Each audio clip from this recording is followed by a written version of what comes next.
And first he put the Echo, which was the little girl avatar that we made for it. At first was a little shy, but then asked Echo to introduce herself. She did. And the kid had a 10-minute long conversation with her. And the dad's telling us with a tear running down his eyes, like he's now having conversations.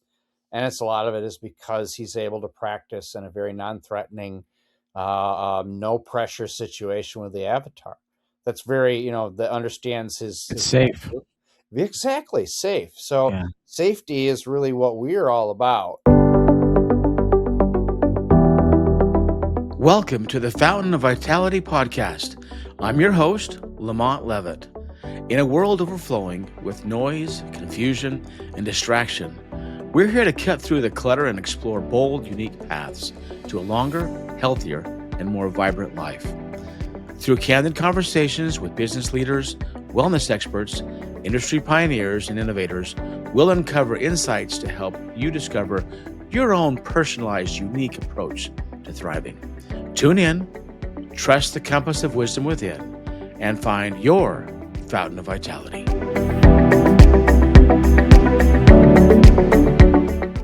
Hello, my name is LaMont Leavitt. Welcome to the podcast for Fountain of Vitality. Today we have with us Craig Tucker. He's the CEO of VERN, and we're going to talk a lot today about AI and his journey with emotional intelligence and what is really possible. Craig, thank you for joining us today. Thank you, Lamont. I'm glad to be here today. It's great to have you. Love to hear your story about VERN and how it started and your journey over the last 10 plus years. Yeah, it sure has been a long journey. And thinking about it on our earlier conversation. Yeah, so my name's Craig. Obviously, I'm the creator founder of VERN AI. It's a real-time patented emotion recognition system that's used by tens of thousands of folks worldwide in award-winning customer service and mental health applications. And I didn't start there when I started. I originally, my grandfather had passed and Grandma was alone, so me being the good grandson, I wanted to find a way to make a companion for her. It just so happened as I was in the PhD program at Michigan State University on a sentiment analysis team, and I figured, well, this is a great place to start. We certainly can have, all these good control systems and everything else, but, what about the feelings, right? That seems to be the one place where there was a gap. And wow, was it a gap? And it turned out that the reason is because the psychological models contradict one another. There's some that say that there's 5 emotions, but then there's also another standard emotion model that says there's 7 or 9. Plutchik's wheel has 13 emotions, and one of the most famous ones, it's a wheel which is on a continuum, and neither of those things actually happen in the brain. We've seen even, articles in, PNAS and other publications where, or they're claiming 27 or 40 emotions. And you really don't need to be a data scientist to kind of understand that, well, we're probably introducing a ton of confounding variables, tracking things and labeling things that we actually don't know. So frankly, Lamont, I gave up. And I was thinking that there's no way anybody could solve this problem. And one day, serendipitously, I got asked to audit a course for my colleague, Dr. Darmeshi. It was a neuroscience course. And I found out that Sir Edmund Rolls had found in the brain this binary system of euphoria and not euphoria. We call it dysphoria. And that was revolutionary. And then you can actually see when the brain rewards, chemicals for activities or releases the brain chemicals for reward.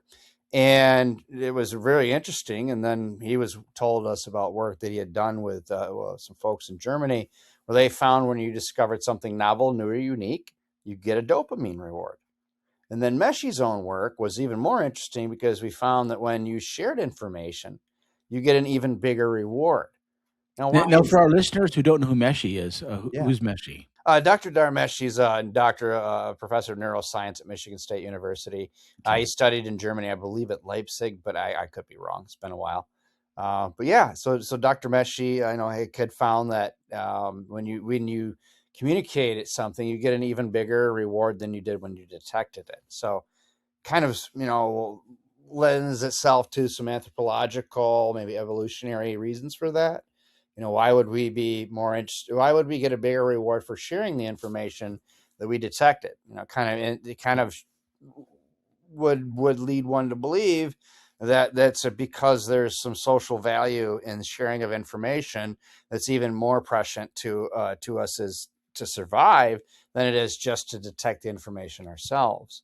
So I found that very interesting, and we were able to use this new neuroscience studies and models to reformat what psychology had said was were these emotions, and we were able to kind of come up with a short list of candidates that we went ahead and we did tons of testing in Boise State University's GIM lab, Michigan State University's Federal Credit Union, other pilots as well, where we found anger, sadness, fear, and then of course euphoria, or love and joy as we would probably label it, are distinct salient emotions. We can actually find statistical significance, quite a large statistical significant indicators, and then we've been able to use this system to track how conversations go, how people feel.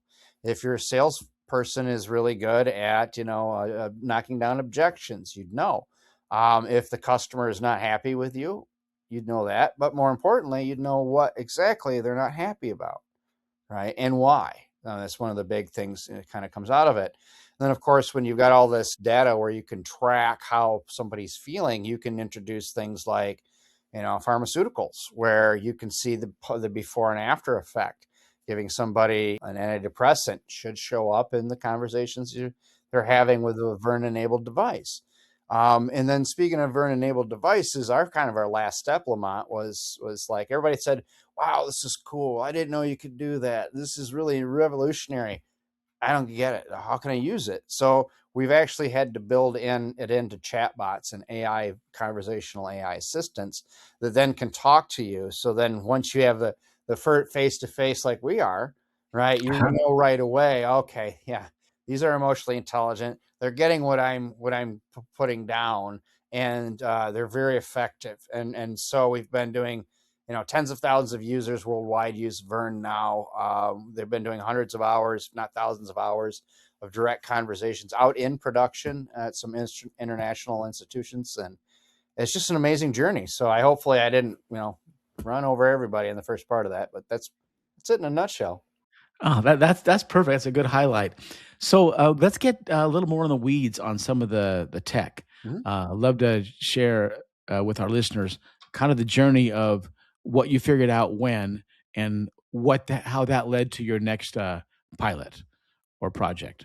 Yeah, no, that's great, Lamont. I appreciate that. So any questions you have specifically, or? Well, for the first question is, I know you've been doing some things with autism, to help kids in that, or people that have autism. Love to hear some stories about that, and how that's made a difference. Yeah, Lamont, I appreciate that, and of course, it's something near and dear to our heart. Some of our founders have, family members that do share some of these medical afflictions. So yeah, we've been able to with VERN because it can detect emotions, makes it a very great use case in areas where people have a problem understanding emotions. Folks that are on the spectrum, in different degrees, have trouble with either detecting the emotions, understanding what somebody means, or even formulating sentences and communication that they can then communicate how they're feeling. So there's a lot of space here in this field. And one of our early pilots we did with Boise State University's GIM lab, as we worked and put it in an ARVR app for kids with autism. And there's like a geospatial emotionality that goes on with folks in the spectrum. So sometimes the way things are orientated within the room, the way that they are orientated in relation to things in the room, can actually have emotional consequences. We might not think of it, but other people on the spectrum do. And it was really good at determining the emotions that were apparent during therapy sessions, where a therapist would don the goggles, kid would don the goggles, and then VERN would pick up the interactions and then kind of lead to further types of explorations. And so we knew that it would work really well with the neurodiverse populations, and teamed up with Dan Hungerford, who's CEO of EverFriends here in West Michigan.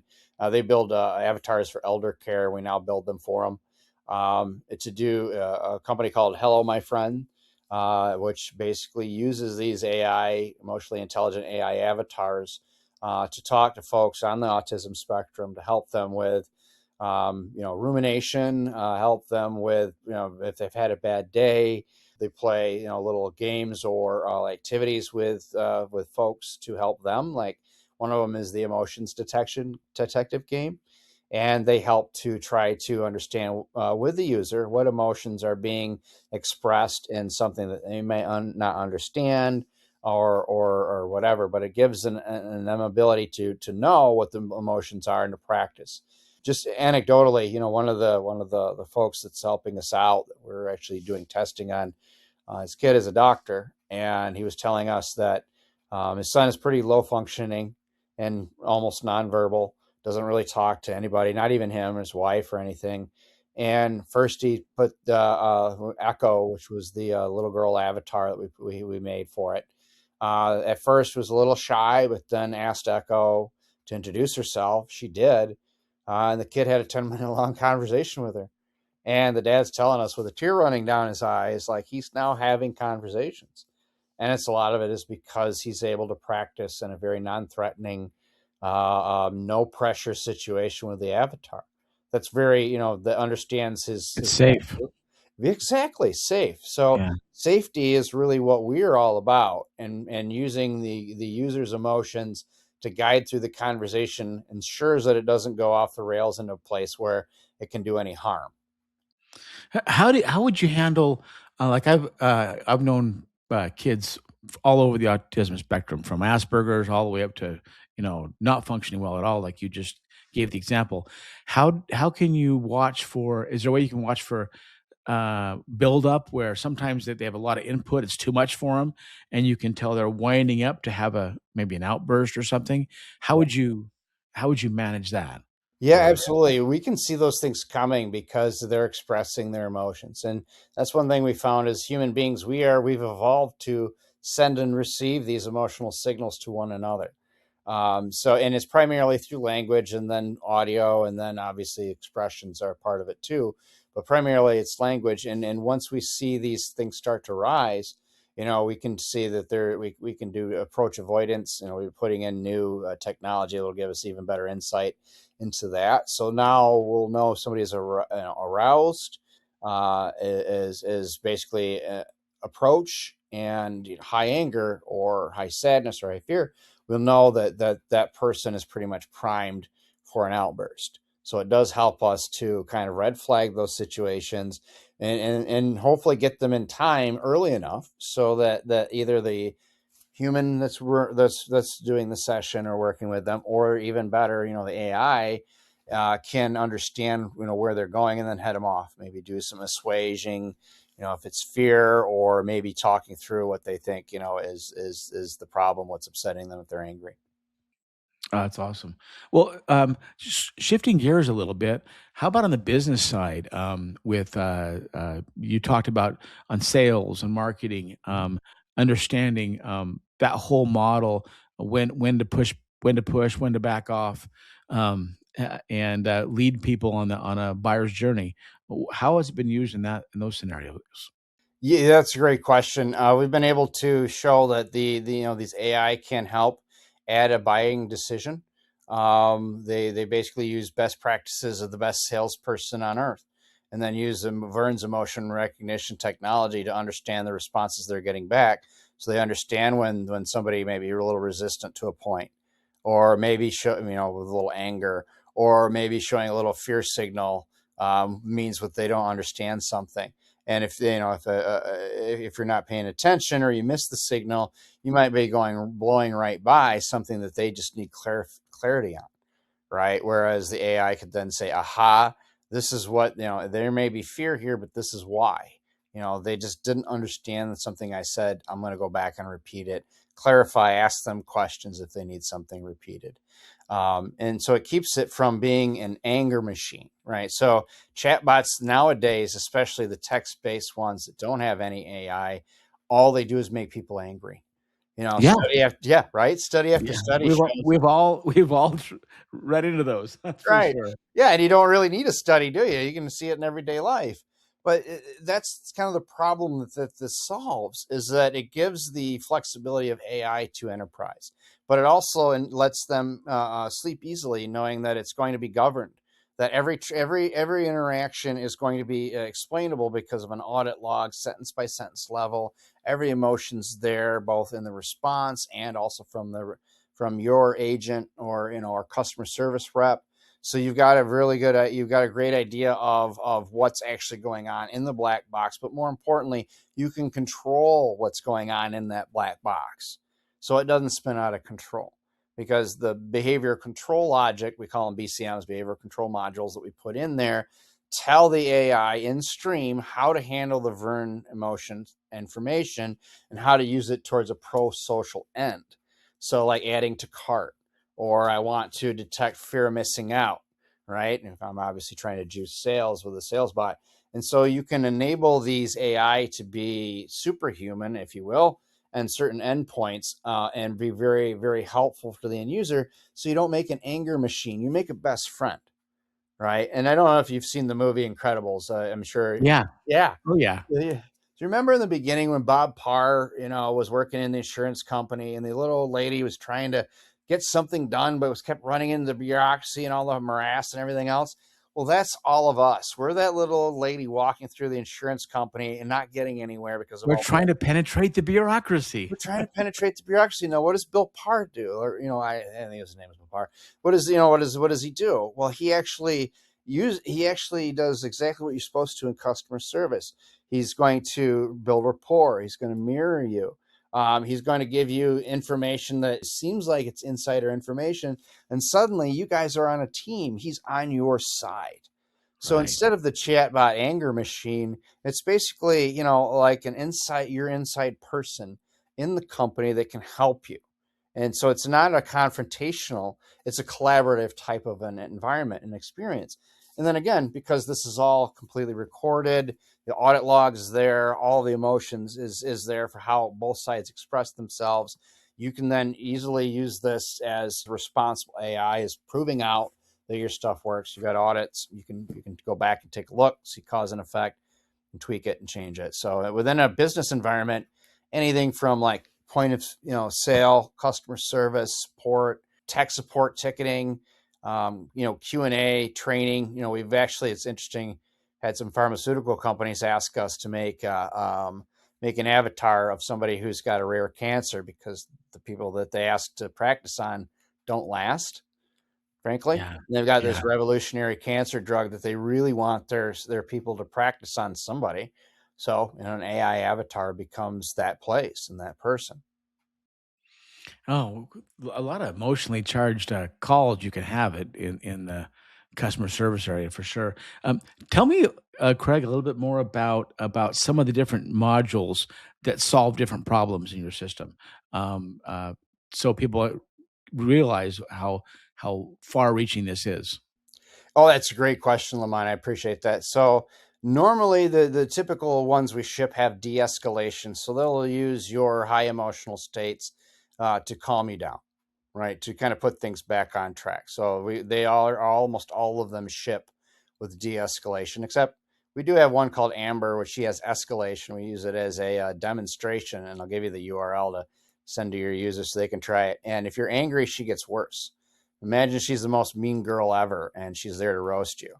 And if you get mad at her, she gets even more vile. So it's fun, but it kind of demonstrates the proof of the point is that, yeah, you can influence avatar behavior based off of the emotions that the user is giving them.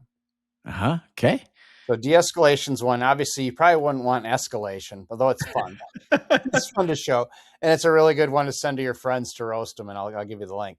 But there's other things too, like we were mentioning earlier. We have fear of missing out, so you can install that in an avatar who's doing a sales experience.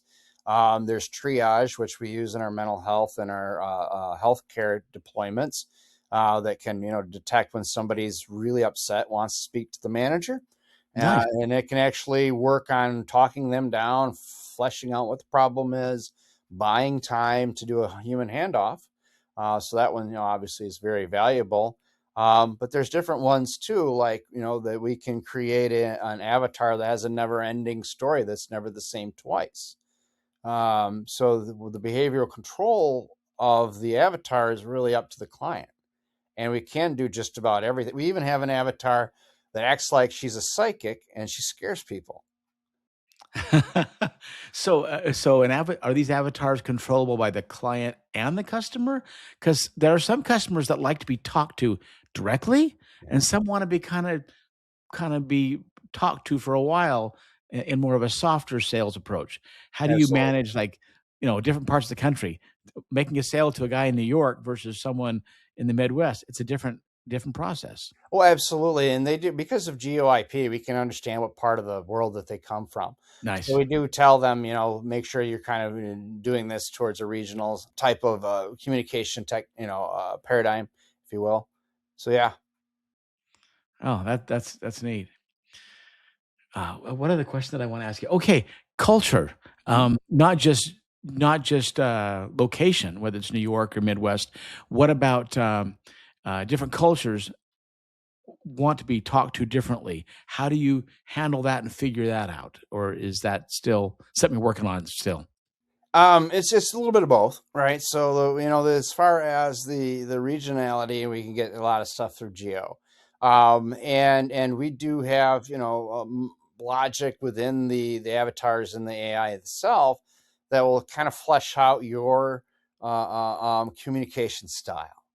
Right. So the first couple touch points might seem formulaic because they are. The greeting, for instance, is always, pretty much the same. Doesn't have to be, but usually is. And then from there, it kind of gets into, okay, this is how the person likes to communicate. I'm going to adjust based off of that. The whole end goal, the mission of these avatars and the AI voice bots and the chat bots that we do build is to serve the customer and what they want within reason. We have people trying to hit on them, our avatars, to see if they'll go off the rails, and they'll just politely, just push them aside. But yeah. Nice. Okay. So how do you so yeah, the different culture styles is interesting to me, because sometimes when I'm talking to people, if I'm not familiar with their culture, I can't tell if they're happy, sad, or angry, or frustrated in the conversation because their styles are different than what I'm used to. So you've kind of dialed that in, and that's something you're actively working on as well. Yeah, absolutely. We're almost ready to release a Spanish language version of VERN. So there obviously is a lot of differences between English and Spanish, but the good thing is we're all human. We all have brains, and so far the anatomy's been the same with all of us. So Uh-huh. we're not talking about apples to oranges. We're all just different flavors of apples. So the actual brain processes that cause, or we would label as emotions, is the same in all people, and it's just picking up the subtle differences in between. Even if look, if I'm a doctor and you're a plumber and we both speak English, we could say a plunger is two different things, right? Means something to me, means something to you. That doesn't mean that that's not salient to either of us. It just means that we don't share that common frame. There's way more commonalities and common frames, especially in the brain, than there are differences. So that's kind of what we hang our hat on, is knowing that the brains are the same, in Ecuador as they are in New York. Okay. Okay. So, what about we talked about autism as a place to use this in sales and marketing. Are there any other stories you can share with us that either anecdotally that has been a fun part of your journey? Yeah, no, Lamont, I really appreciate that. And we've really been used from everywhere, from mental health, healthcare, retail, e-commerce, customer service. And it's just, even the demand for this obviously is exploding now, because conversational AI is everywhere, and we need a way to control it and ensure that we're not, taking unnecessary risks. One of the things that I didn't really expect was how it would be embraced by, like, community organizations. For instance, we have a large international church that has taken a big love to an AI avatar that can help spread the faith's message, connect them with users in different places, get and allow them to talk about the faith with somebody if they don't have anyone in their lives. we really didn't think of that as one of the 50 plus use cases that we kind of thought this would go into. But yeah, it's been incredible. They launched in just about a little under a month ago. They've done, dozens of hours of conversations with the avatars, thousands and thousands of minutes. All of their users are engaging immensely, so much so that the church has actually reevaluated its goal of talking, the gospel obviously is their mission, to 100 million people. We're exponentially increasing the rate of that happening overnight. And they're thrilled. They said it's great. Every time they keep talking to her, they come away more impressed, which is kind of what you want, Yeah. right? But for a product and everything else. But so what it just kind of told us is that there's kind of a universal need for this type of engagement. We all want to talk. We're evolved to talk to a face, right? So Yeah. we say the next big thing in user interface is a face. We've gone from keyboard to mouse to voice, and now we're on the face. So that's what we've been able to, with an avatar, control the entire user experience, from building shopping carts to presenting information, filling out forms and questionnaires, and doing things that these old chatbots that would tick us off used to do. But we can do these now with something that acts more like your friend and is on your side. And that should, by any logic, and so far the data supports that, it should raise all boats. Engagement raises, conversion rates closing, more time on site. All of this stuff can go up when you've got a human face to talk to somebody. And then it's even better if they're unique and they're human-like and they've got little quirks. And we build these avatars up so that they're very close to being, people, right? They're Yeah. not, they're always going to be AI, but we want to make them have backstories and, interesting things about their lives that's just going to connect with people, because you never know. There's always common ground with anybody that you talk to, but you've got to find it. And these AIs are extremely good at that. I think that's really important. I just thought a suicide hotline. What a great place for this kind of technology. Yep. Um, Working towards that too. Yep. that's great. That's great. And the whole COVID experience from 6 years ago, 4, 5, 6 years ago, really kind of isolated everybody, and everybody withdrew, and some uh, were able to bounce back quickly because of their style, personality, character. Others, it's been harder to bounce back, and some are still struggling from that isolation. And I think the technology that you're bringing out may help in a lot of cases that, just like that religion one you mentioned, there's probably dozens others that will surface through your journey, Yeah, Craig. absolutely. And our mission is to, bring emotional understanding, to the conversation, right? So it's part of, we evolved to, to express emotions and share them. That's part of Yeah. what makes us human. And it's part of, it's part of the reason why we, as these really naked apes with no defenses, I'm sorry, but my nails they're not going to get it through anything, right? These teeth aren't really going to get through anything. But what did make the difference, LaMont, was the fact we could communicate to each other and coordinate. And suddenly this naked ape was threatening when you've got 100 of them that are seemingly everywhere at once, that know where you're going, that seem somehow can communicate from one to the other, and then they end up running you down. We conquered the earth because we were able to communicate, because we were able to share our frame of reference and our mindset with someone else.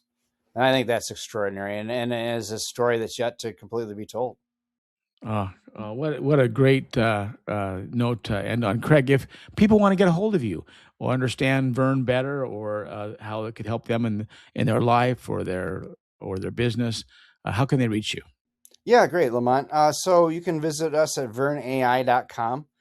Send me an email at craig@vernai.com is good as well.